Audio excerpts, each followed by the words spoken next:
The sun has never appeared in its entirety in Houseki no Kuni before this chapter. I would know because I've made several videos on the moon this year during the last hiatus for the series. This is perfectly in line with Ichikawa's vision for the story because of the role that the sun and subsequent sunlight plays. The sun provides sustenance for the gems. It nourishes the inclusions, which lets the gems function. With winter, when the sky's rays aren't as strong, most gems go into hibernation, but with enough training, anyone, even Foss, can function with this reduced light intensity, and of course there are exceptions such as Antarcticite or Cinnabar, surviving in the night by getting the reflection of the moon's light, which is a reflection of the sun. The moon at the end of the day is just a mirror, a redirection of that light. A substitution at night for the sun is just an imitation, like the inclusionless gems that are produced from the moon's surface, or the glittering lustrous that is scattered make it shine even more than it normally does. When the lustrous are around, they sparkle because while most of the light is reflected off of the surface of the gemstone and into our eyes, some of that light will enter the gem and get reflected internally. If this particular light is reflected back to our eyes through a different facet of the gemstone, that is what's interpreted as the sparkling effect that we see. If the lustrous are present, having a sun in the background would just kind of take away from their beauty.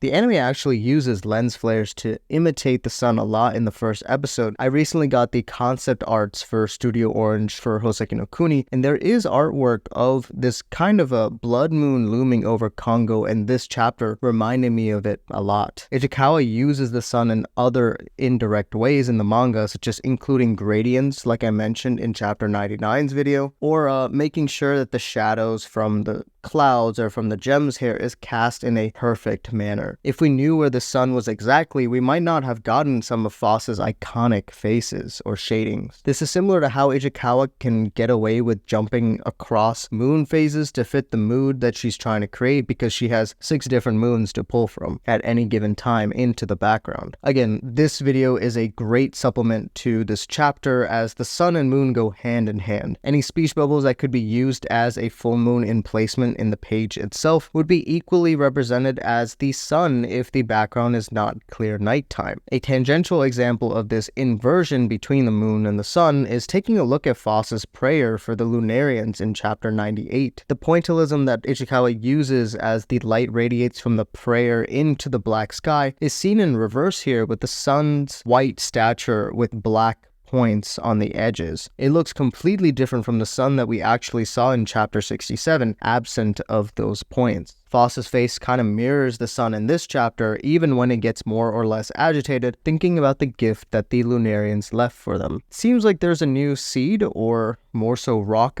or being that's being introduced specifically in this chapter. One that's always been around. This could be Ichikawa's interpretation of Mother Earth, or a being of Earth itself. Sai pointed out, as it resembles the Bodhi seed, which is a type of tree that Buddha sat under and subsequently gained enlightenment from. It brings peace and wisdom for those who seek enlightenment, and is understood as Buddha's way of seeing the true nature of things. If this is the will or essence of the earth, then this is how it's being represented. Even after all these years of change and harm caused by the destructiveness of humanity, it still remains pure at heart, shaped as a little bead or a little seed, as Foss gives it a chance for another life, causing the loop of humanity from our desire to be on earth to finally close. Chapter 104 showed us how hurtful and mistrustful humans are to each other and other beings. This applies to the earth as a whole as well. The destructive nature of the meteorites that we see in chapter 95 or 97, or I guess with this chapter, with how nature is, can be seen as divine retribution in some people's eyes for the mishandling of Earth. The lightning actually looks very reminiscent to one of Ichikawa's anthology chapters titled Violite. It's actually such a succinct but moving story with a lot of things that Ichikawa has already plucked and incorporated into Houseki no Kuni already, but read it for yourself and you'll see the same types of lightning in this chapter. Actually, maybe my favorite paneling from that short story is actually a Bodhi tree as well. If somebody could identify it, that would be awesome.